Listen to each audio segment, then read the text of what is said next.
Yeah, Manny, I tried to blame West Coast time, but the reality was I was at the Jill Scott concert last night, and it was a late night.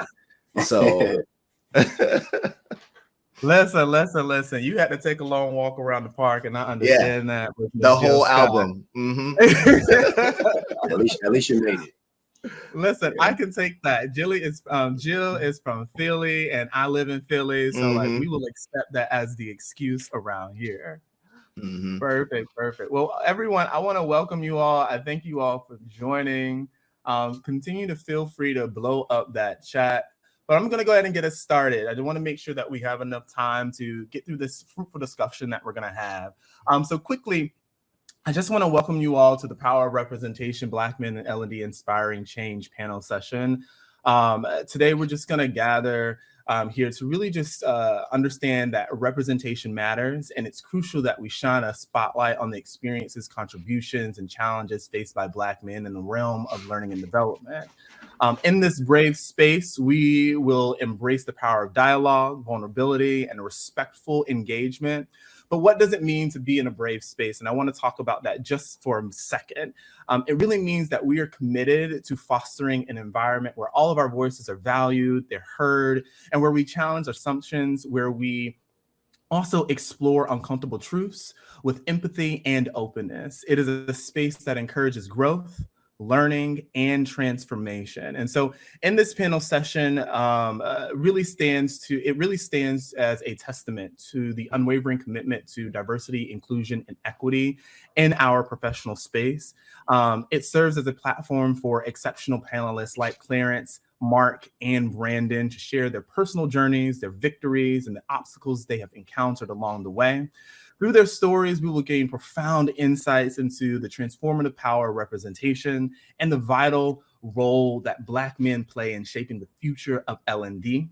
Their perspectives will challenge us, inspire us, and ignite our collective passion to create an environment where everyone can thrive and succeed. So as your guide for this discussion today, I am your moderator, Manny Golden, and I am a passionate advocate for personal fulfillment, belonging, and inclusive collaborative environments. Currently, I am the manager of training programs at 2U edX, where I lead learning and development for a global team of coaches, career coaches, and advisors who support 45 million learners, a part of our ecosystem. I am also an entrepreneur who serves as the head of learning experience at Premier Online Education, a continuing education provider in the hair and beauty industry. And I'm really looking forward to really just steering a down-to-earth conversation that is both empowering and enlightening, okay? So enough about me. I want to get us to the nitty-gritty of why we're here today. So let's get started. I'm going to pass it over to the panelists to take 1 minute to just introduce themselves. Mark, I'm going to pass it off to you to start us off.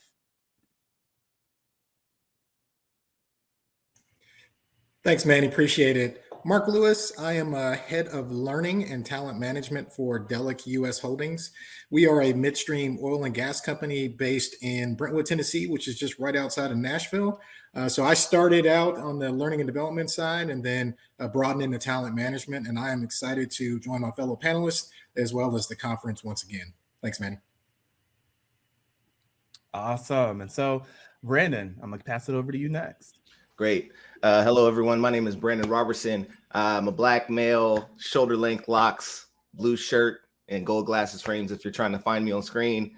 And I work I'm the director of learning and development for Riot Games, one of the largest PC video games in the world.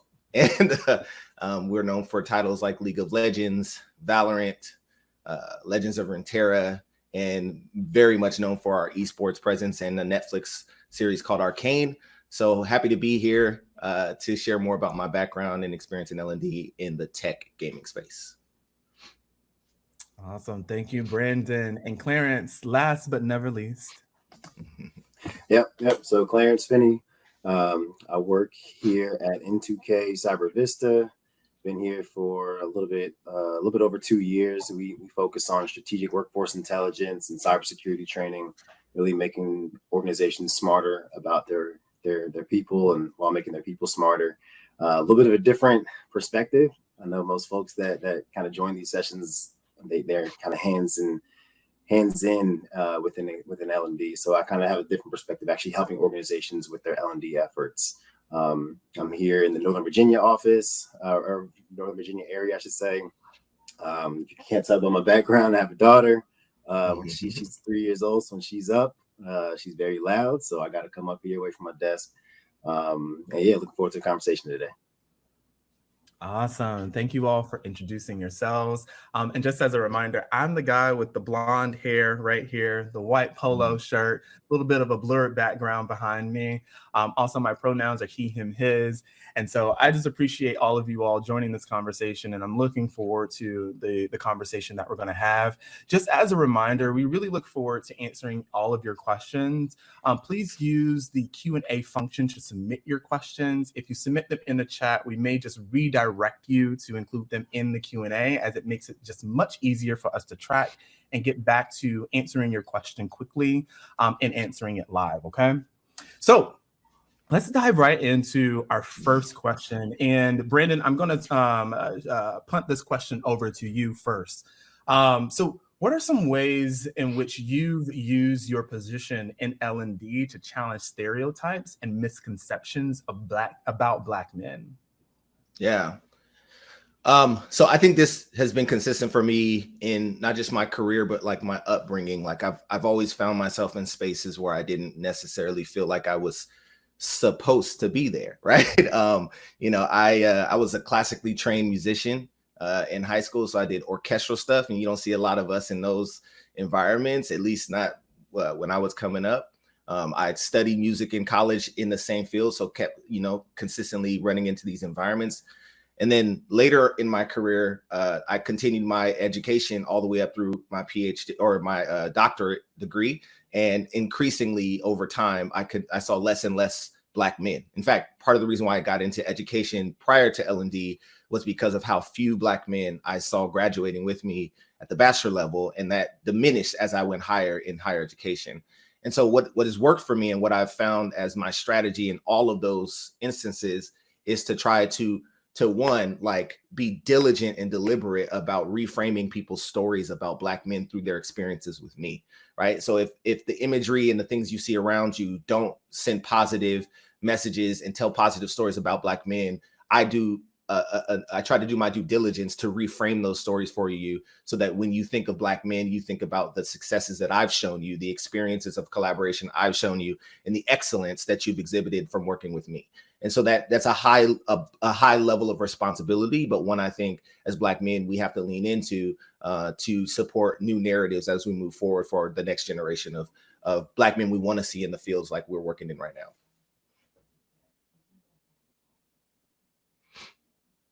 Completely agree. And so I want to pass it over to Clarence or Mark if you have anything to add to what Brandon just shared. Clarence, you want to go or you want me to jump in? Nah, you can take that one.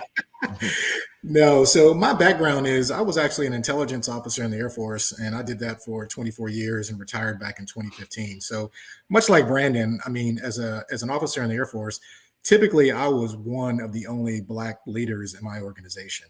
And that also now transcends into corporate America, where in my department, in my organization, we only have a handful of senior Black leaders within the organization. So when I think about, how have I, really challenged some stereotypes and misconceptions, I hate to, basically look at it through the lens of how we're always labeled. But in this particular instance, just being articulate and being able to communicate. There's so many misconceptions about, Black people not being able to be articulate and communicate in the corporate world. And let's be honest, all of us on this call that are successful, we have that ability to code switch, right? So how I may act in this room may be different than I act in another room. But the most important thing is that I am able to, number one, be credible. Number two, I'm also authentic. And number three, I'm respectable because people understand my background, they understand my expertise. And most importantly, I'm being able to communicate in a way that they can understand my message. And I'm being able to communicate at a way that I'm also on their level. That communicate, I'm over here like, that communication piece is like so important, right? Especially being able to communicate at their level. I think a lot of times that we sometimes don't realize how our communication can come off when we are not communicating at the level in which people are and meeting them where people are. And so I think that's really important when we're talking about this conversation and having this discussion. And so another question that I want to ask, and I'm going to pass this one back to you, Mark, is just, can you share a bit of your story where your unique perspective as a Black man significantly influenced an L&D initiative or strategy? I'll tell you. So within my role, I actually have learning and development, and then I've got all of talent management, and we've got an integrated talent management function. So I've got talent acquisition, I've got learning and development, but then I also have career and performance management. So, the great thing about being, within our perspective and seeing the world through our lens is that unfortunately, there are certain stereotypes and there are just certain biases that exist out there, and people aren't necessarily aware of their own biases and how they view the world. And so, really, I view my role as to be able to educate people on this is why something is important. Right now, DEI is a hot topic. People are either leaning into it or now they're starting to back off of it because, George Floyd has died down. And I had a very good conversation with my leader of talent acquisition. And she wasn't necessarily understanding, why we were so focused on diversity and why that was so important, because to her, it's being forced upon her. And so what I was able to communicate to her was, look, my goal is not to put Black people in every role or minorities in every role in this organization. That is not my focus. My focus, though, is on those communities in which we operate. If 50% of my population is white and 50% of my population is brown, my organization should be representative of the communities in which we operate. And if my organization is 90 to 100% white, I've got a problem. We need to be open, we need to be inclusive, and we need to be an employer where people see that not only can they join our organization, but even within our organization, we can be promoted and grow our careers within that organization. So as a Black man, I'm happy that I can, number one, influence not only talent acquisition, but then leadership development. When I look at the leaders that we're putting in these programs, are we being represented? Is it all, white or are we actually being inclusive and making sure that we've got and developing leaders from different backgrounds and ethnicities? So in my role, I have a great deal of influence, and I'm looking at things through my lens and making sure that not only I'm being an advocate, but I'm also being very inclusive and being able to pull down some of those barriers and what I would say are more thinking shortages that we have within our organization. I love what you just shared is really about like how are we creating inclusive environments within our organization that are representative of the people that we're supporting, but also the workforce that we have, right? And that's like a huge part of like our roles, especially in learning and development, right? And so, Brandon, I kind of want to pass it over to you to, follow up with this question, the same topic around like, what are some things that you've used or strategies that you've used to really impact the L&D initiative or strategy within your company currently or within a previous company? Yeah, I think for me, it's all about making sure that my lived experience is included in how we are talking about what development should look like, how you should coach my career development and growth. As a manager, what my experience might be in a space where there are very few people that look like me as a manager in tech, in gaming, and then also like how to help folks become more empathetic of other people's lived experiences. So that's at the curriculum and what I do level, that's great. But as a director in the organization, I also have a direct line to our chief people officer. I can call our CEO and he will call me back.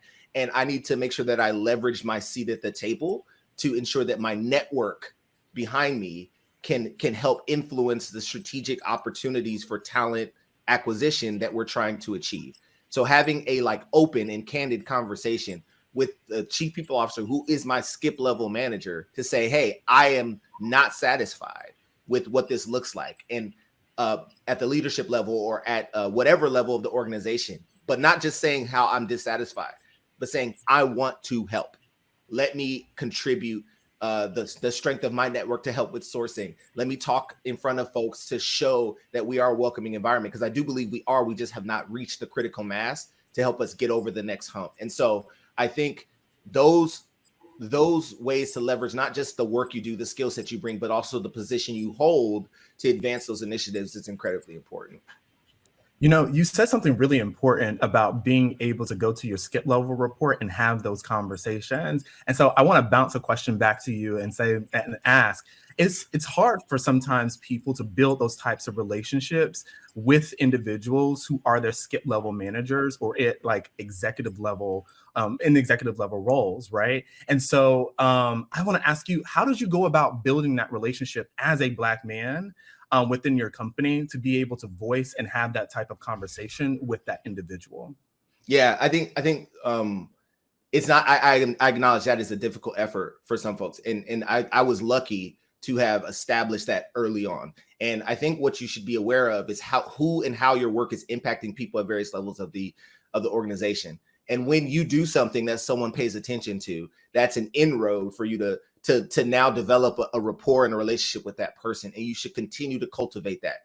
I don't talk to her every week, but every time I see her in the office, she's going to stop and say hello and ask me questions, right? And that is also the same for our CEO, who I don't even talk to once a quarter. But if he sees me, he's going to stop and say hello. He knows my name, right? And that is you being intentional about establishing rapport and relationship, not for like trying to capitalize on it, but because that's how we operate. That's how, we work in environments that are socially driven, and you just putting your head down and doing a good job and doing your work will not yield you the type of growth and career access that you're looking for. So you have to look at all levels of advancement and all levels of influence to really push yourself, and then by proxy support the initiatives and things that you care about, maybe at sometimes more than the organization is paying attention to. Hey, Manny, can I just jump in real quick? Yeah, yes, please, Mark. Yeah, I thought Brandon was on point there. And the other thing that I would add in is when I look at relationships, for me, it's all about what is important not only to my boss, but also my boss's boss. And in my current role, what is important to the CEO. And the best way for you to, establish relationships, for people to see that, you've got, the ability to deliver results, but most importantly, you're working on what they find most important. Those are really, career success tools. So find out what's important to your boss, work those priorities, find out what's important to your boss's boss, make sure you're working those priorities. And then if you're at the top levels of the organization, what's keeping your CEO or your CHRO up at night? Yes. So many gems being dropped here. I see so many reactions happening, and so many people like stamping of approval, like of what you all are sharing, like in the chat as well. So I appreciate this conversation, and I actually want to dive into another question, and I'm actually going to pass this one over to Clarence, right? And so I want to ask, like, how has your experience as a Black man in L&D shaped your approach to fostering a culture of learning that embraces diversity and inclusivity? Yeah, I mean, I feel like everyone has either been passed up on a position or seen another individual passed up on a job where that person was clearly the best candidate for that role. I mean, I feel like you work long enough, it's going to happen. You're going to see it happen to somebody else. It's going to happen to you. And one thing in my line of work, I see some organizations who really focus their learning and training efforts only on their top performers. And I feel like the focus of L&D leaders really has to be on providing learning opportunities to the entire team, the entire organization. I think you mentioned earlier, there's always hidden talent, there's always hidden gems. And not everybody is going to have all the degrees and have all the acronyms behind their name, but sometimes individuals will have a proclivity, or even it's kind of like a knack. They'll have a knack for a certain area. Without all the education, they might even have the experience, but they just kind of have a knack for a certain area. And in some of the work that I've done with some organizations, I've been able to see that some of these companies, whether it's by force, budget cuts or whatever it is, or whether it's actually an internal desire, they have that hunger to find the potential in their current workforce. and actually help their employees reach their individual full potential. So I think, only, like I said, only providing learning opportunities for parts of your workforce, it really cripples you. It not only hurts your employees, but it hurts the company as a whole. So that's kind of part of what makes my job enjoyable, is just kind of seeing some of these cyber teams and these L&D leaders, have those like, it's like an aha moment, after, looking at what they actually have in-house and understanding, hey, where is my team today, and understanding who they are, and truly learning something new about the employees that they might have had on the team for years. Especially, in employees that might have been overlooked previously for different roles or for different promotions. So that's kind of something that has been a kind of takeaway for me.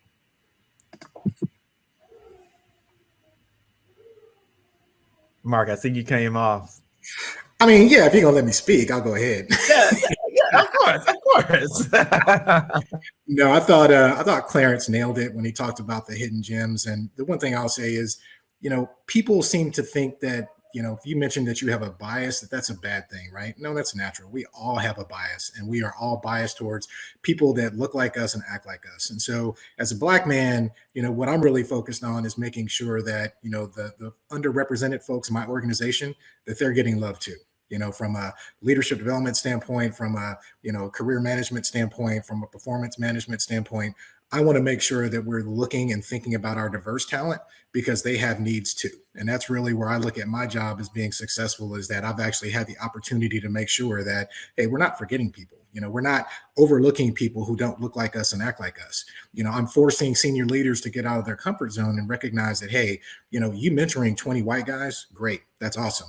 But what are you doing for the other folks that don't look like you and act like you? Are you giving them the same opportunities that you are? So when you tell people that, and when you call them out, so to speak, in a very, polite and professional way, that's where you really get people the chance to wake up and think differently. And that's where I really view my job, as to challenge that status quo and to really start making sure that we're taking care of all of our workforce, not just the ones that are more comfortable for us. Yes, that is so true. And really what came to mind when you all were sharing is the quote from the Dalai Lama is like, our prime purpose in life is to help people.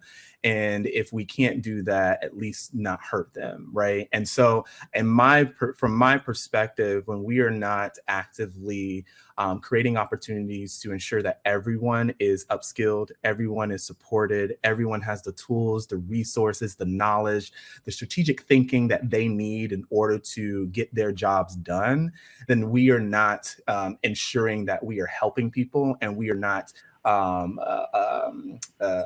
staying true to that purpose that we all have in life, is to support and make sure that we're helping other people to be developed in their own way, right? I think Clarence or Brandon, you said like to fulfill that purpose, right? And to ensure that people have what they need to do that. And it's really important that we make sure that we call out those things inside of whatever environment that we're in. I'm one of those people, and the people at my job can tell you, I am bold in being able to call out biases and call out when, like, hey, like, I see that we're doing this for these individuals, but also we need to make sure that we are inclusive, and we're ensuring that everyone has the opportunity to have access to whatever support resource, whatever learning opportunity, whatever new system that we're introducing in the same way, right? And so, well, I won't say in the same way, in an equitable way, right? And so I think that's really important. And so I appreciate both of you and your answers for that question. I want to pass it back to you, Clarence, and I have another question to add.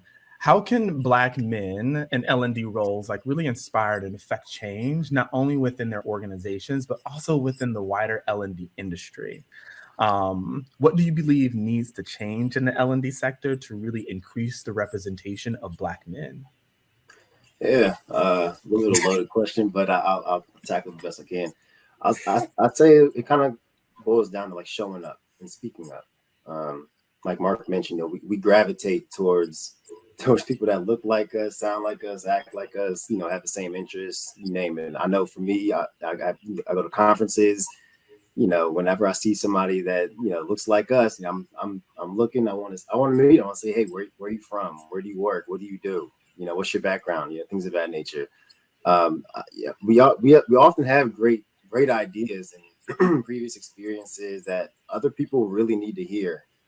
I know a lot of times, we might be the only Black person in a lot of these meetings that we have internally, and we might be, afraid to kind of speak up and, say what we're actually thinking, but it's needed.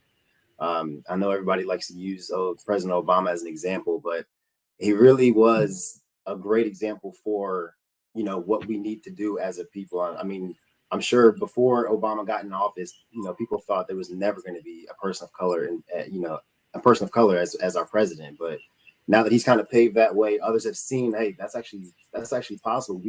I can do that. My kids can do that.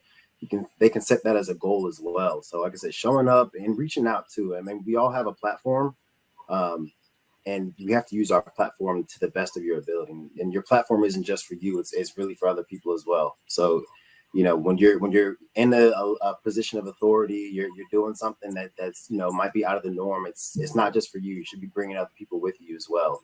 What you've done, what you've experienced, things that it's like I said, it's to help somebody else as well. I think they said this in one of the last sessions earlier today, but some of the best leaders really understand that they're not, their teams aren't really their servants, the other way around. They're a servant for their teams. And I think the second part of your question was like what needs to change. One thing that in my line of work, what we do is we help organizations kind of looking at things, something as simple as a job description. It might seem like it's so simple, so mundane, but it can honestly act as a barrier to entry for minorities and even women. I saw a stat not too long ago that women and minorities are less likely to apply for a job. If the job description kind of shows some qualifications that they might not fully meet. And I think, helping organizations and L&D leaders really look at, what their job descriptions are, and tweaking some things here and there can really help even the playing field, provide some opportunities for women and minorities. I've got a chance to speak with a ton of L&D leaders, a ton of cyber leaders as well. Like I said, that's my area of work in the cyberspace. And it's kind of interesting to see how many of these leaders, when they actually look at their job descriptions, that they kind of look and they say, okay, these requirements that we have listed in these job postings, they're outdated. They're really not even necessary when it comes to the day-to-day responsibilities of the roles that we have. So I think removing some of those barriers to entries and then even as a people, even pushing ourselves to even just apply for some of the roles that, might just seem just beyond our reach. Because everybody else has no issue. They might say, hey, I have, 5 out of 10 qualifications. I'm gonna go for it. I think just putting your hat in the ring, you just never know what could happen. And I think that can really help us as a people as well. That imposter syndrome is something that's true. And so putting that hat in the ring can be sometimes the best decision that you can make. I'm gonna be honest with you. I do want to move us forward for time for Q&A, but I want to give Brandon or Mark an opportunity to respond to that question if you have anything to add. Yeah, I think Clarence said some great stuff there. I do just want to call out that the exposure to the industry needs to be higher, right? Like I found myself, I'm in a space now where I'm working in tech, doing learning. Never knew that was a possibility ever. And this is after having a decade-long career as an educator in middle school, formal education, K-12, college access work, and even college administration, right? And it wasn't until I got through my time at USC and I just started to look for other opportunities. It was out of frustration for not feeling like there was room for me to grow where I was, that I looked for different opportunities and found L&D, right? And so like falling into it by happenstance is part of the problem, right?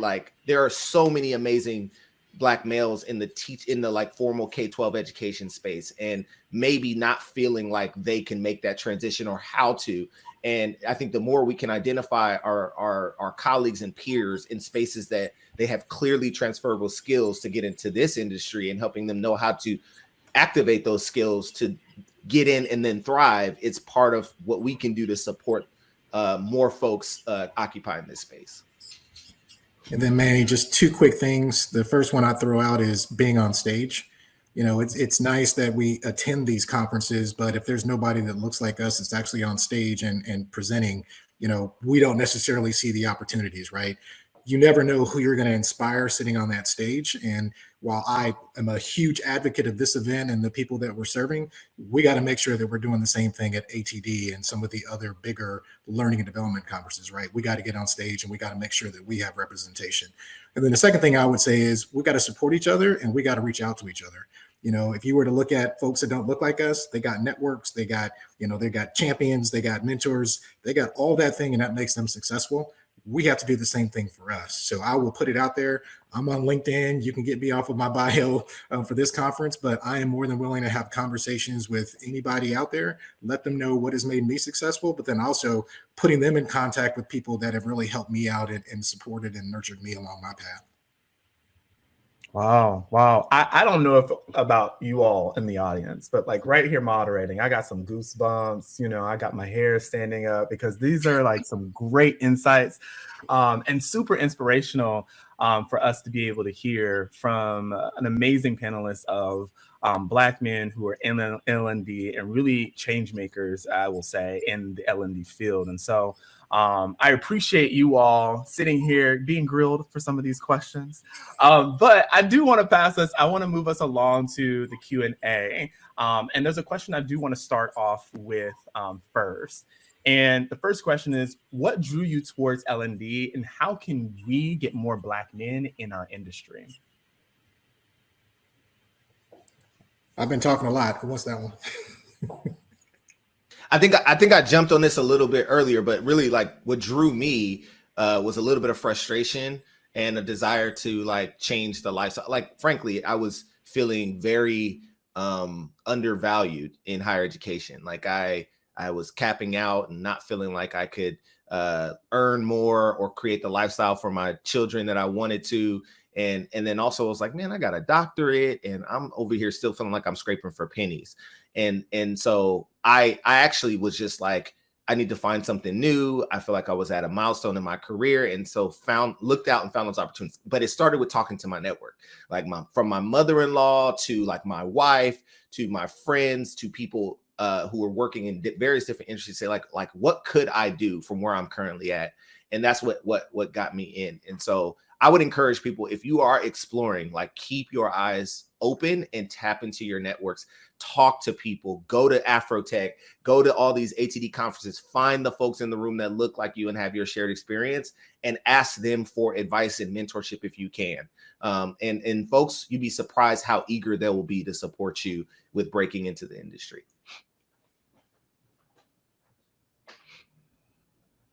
Perfect. Anyone else want to add anything to that one? Cool. So I actually have a question that is similar to this one, but also builds off of it. Have any of you dealt with imposter syndrome? And it's probably not have you dealt with imposter syndrome, but how have you dealt with imposter syndrome?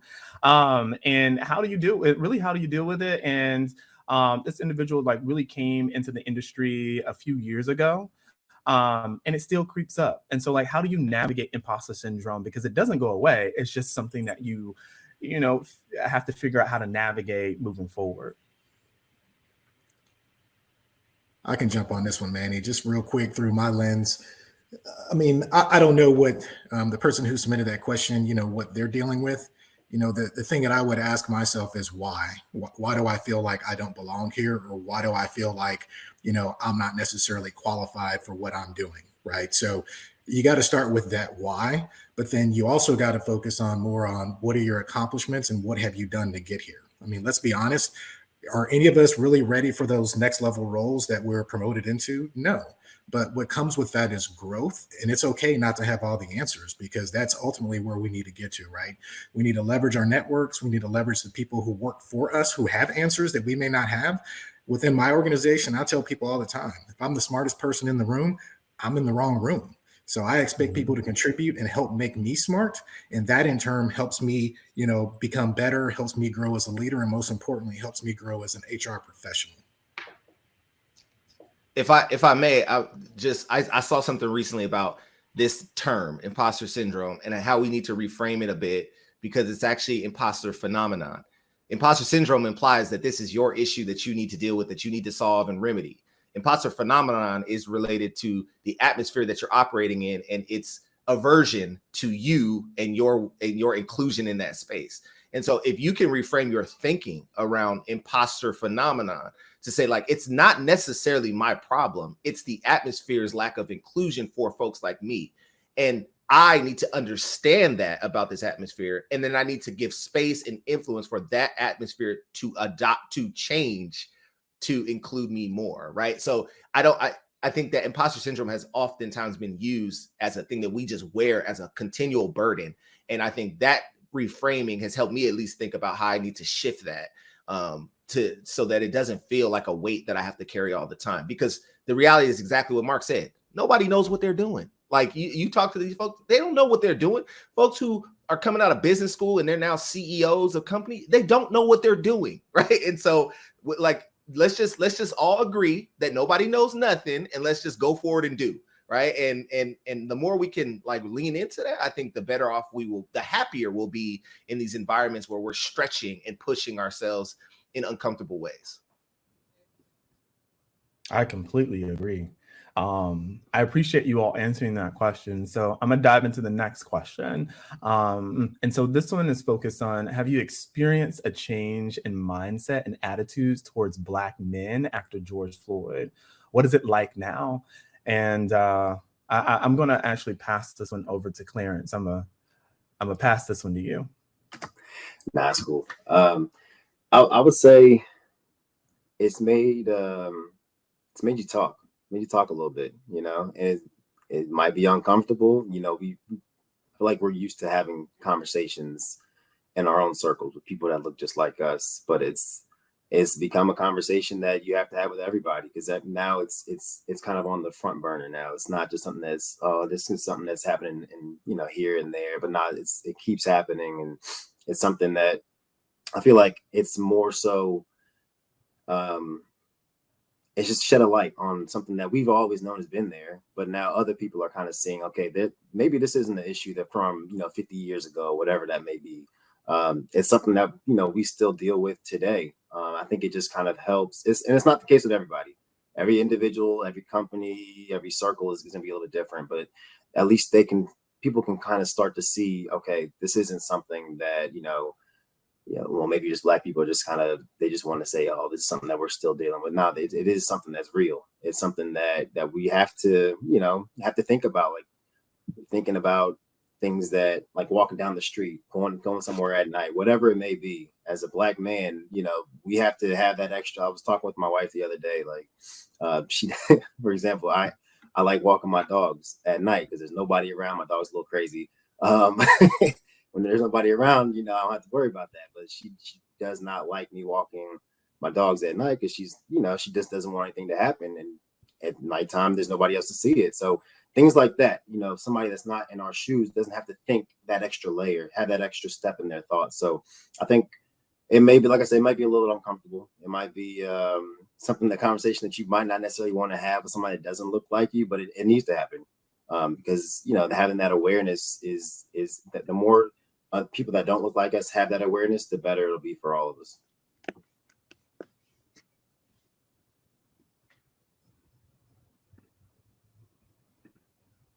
Awesome. And so I'm gonna bring one more question out, but I'm gonna kind of tie these questions together because there's two more left. Are Black men responsible for educating others about our experiences, or does the onus live with others to inquire? But also, what can we do, or what do you say about creating a space or a safe space or brave space where Black men and allies can advocate for Black men and not leave it to just one person? Yeah, I'll tackle it first. I think it was Mark that said it. It might be both of you guys. I think it is our responsibility. when you have a position, you're in a position where, of leadership, or you're doing something that maybe, might be uncommon for us. It's like I said before, it's not just for you. You got to bring somebody else with you. You got to be willing to lend that helping hand and offer that advice.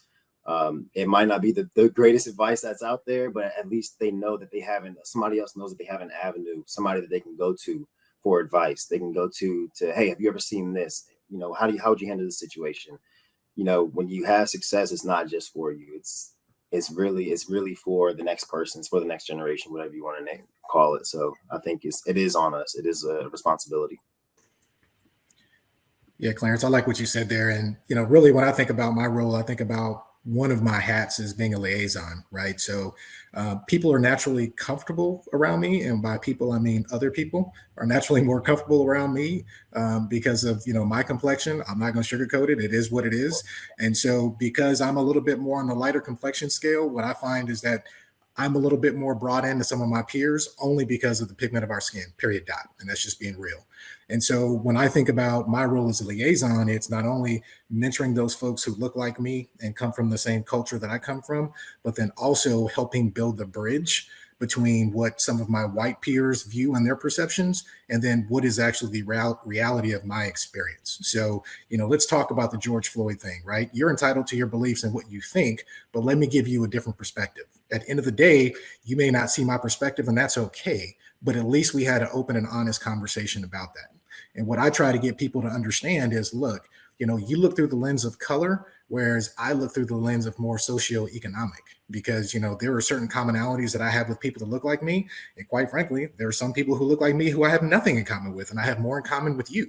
So that's really where I look at my role, is just being that liaison and helping to have conversations both with people that look like me, but then also trying to develop and mentor those folks who, are coming from my circle and my culture. Wow. Those goosebumps and those hairs are still standing up on my arms, people. So I appreciate everything that you all just shared. This was a really fruitful conversation. I appreciate the perspective, the insights, the inspiration. But also I appreciate everyone that's a part of this session for going on this journey with us. Together, we've just explored how we can just drive meaningful change and foster a workplace and celebrate diversity, inclusion, and belonging. So I just hope that we are able to just forge a path forward that really just ensures that all voices and experiences of Black men in learning and development and beyond are just amplified and cherished. And I think together we are able to just really build a future that really reflects the power and potential of representation. So from this point forward, I just challenge you to make every voice count. I thank you again for joining us. Please shout out in the chat, blow up the chat, come off with some reactions. I appreciate everyone for being here. Please show our panelists some love. They've given us a lot of great insight and appreciation for their time, for being here. As a reminder, you're just going to receive a survey via email on Monday after the conference. Please just take 2 minutes to fill out that survey so we know that what we did well and where we may have missed the mark. We're also giving away 2 $50 prizes for those who complete the survey. So if you want to win a $50 prize, I highly encourage you to complete that survey. But I appreciate everyone for being here. Thank you for your time. Thank you to the panelists. And we look forward to engaging you in another session, hopefully on Black Men and L&D.